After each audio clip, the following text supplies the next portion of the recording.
Next on Good Morning El Paso, big changes coming to the border highway starting today. A look at the decade-long project and how much you'll pay in toll fees. Construction will soon be seen at the Medical Center of the Americas, what it means for the biotech community, and when can you see it finished? Also, get those heaters ready. We're under a first alert and we're looking at the first freeze of the season. When can you expect those temperatures to drop all the way? Well, we'll let you know. Live, where news comes first. From the Mesilla Valley and Las Cruces to El Paso and the borderland. This is ABC7's Good Morning El Paso. Good morning, El Paso, Las Cruces, and Juarez. Thanks for waking up with us. I'm Hillary Floren. And I'm Stephanie Valle. Get those jackets out, bring the pets and plants in. We could be in for the first freeze of the season early tomorrow. It is cold already out there. Sure is. Let's get right to meteorologist Crystal Clyde. Good morning. Good morning. That's why we put this first alert in effect. Today we knew that while temperatures wouldn't be down into the 30s, it would feel cool thanks to the winds that have been picking up, especially in West El Paso, meaning your wind chill temperature is cold. Tomorrow, the actual temperatures very chilly into those 30s. In fact, this is what you can expect. We just mentioned wind chills a factor today, windy throughout today, and then the coldest air of the season moving through on our Thursday morning.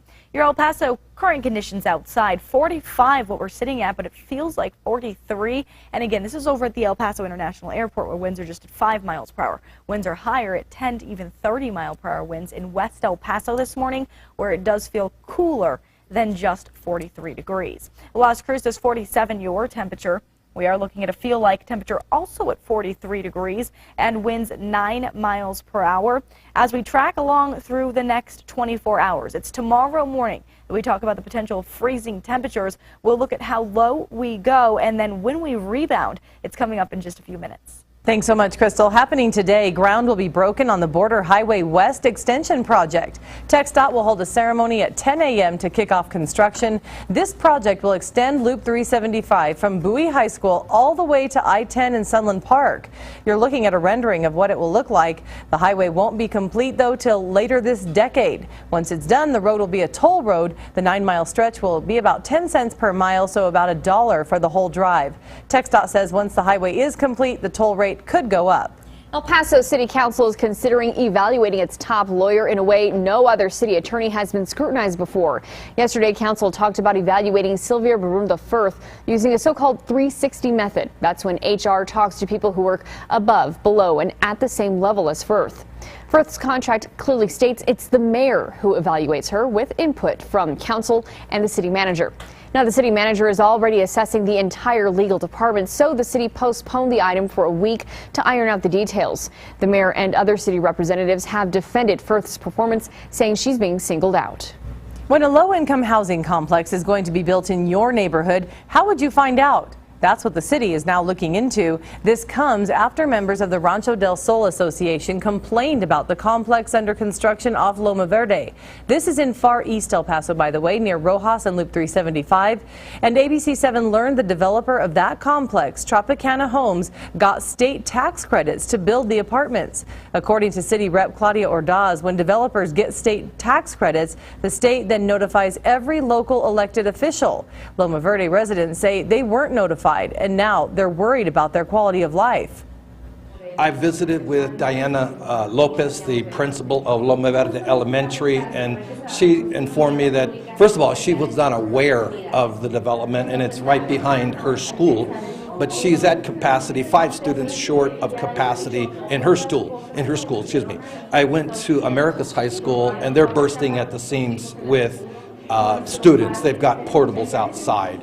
So we're concerned with many things, but the quality of life for not only the residents of the new development, but the quality of life that we've earned in our particular neighborhood.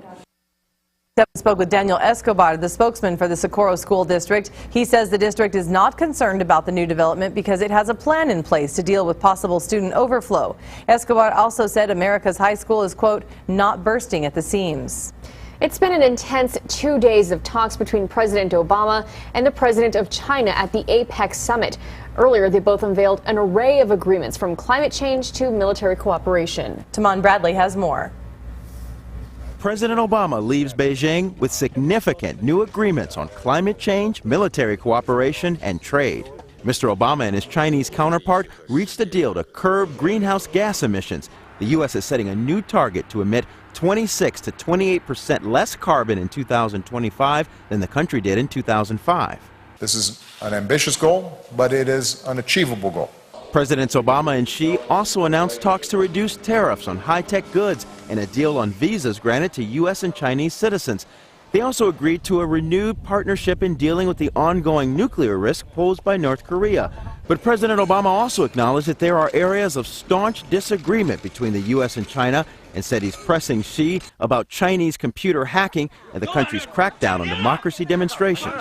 Although there are going to continue to be tensions and disagreements between our countries, I've consistently found President Xi to be willing to engage on those differences. President Obama may be attempting to take the U.S.-Chinese relationship to a new level, but Xi's relationship with the U.S. media remains unchanged. Reporters peppered the leader with tough questions about his policies. President Xi Jinping will take a question from a member of the Chinese press. Xi refused to answer some of the questions, a surprise President Obama could only shrug. President Obama's next stop is Burma, a country struggling with democratic reforms. Timon Bradley, ABC News, Washington.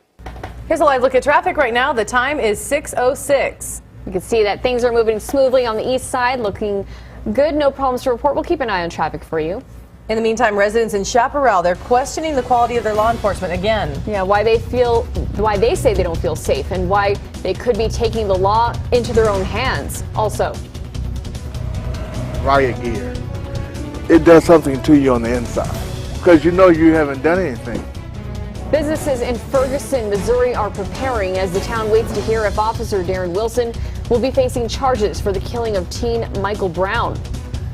And let's go ahead and talk about the first freeze of the season. We don't want to, but it's right around the corner, right, Crystal? Yeah, that is right. Get ready to wrap up the pipes and bring in the plants and tech. We'll talk more about your potential first freeze of the year after your break. This is ABC 7, where news comes first.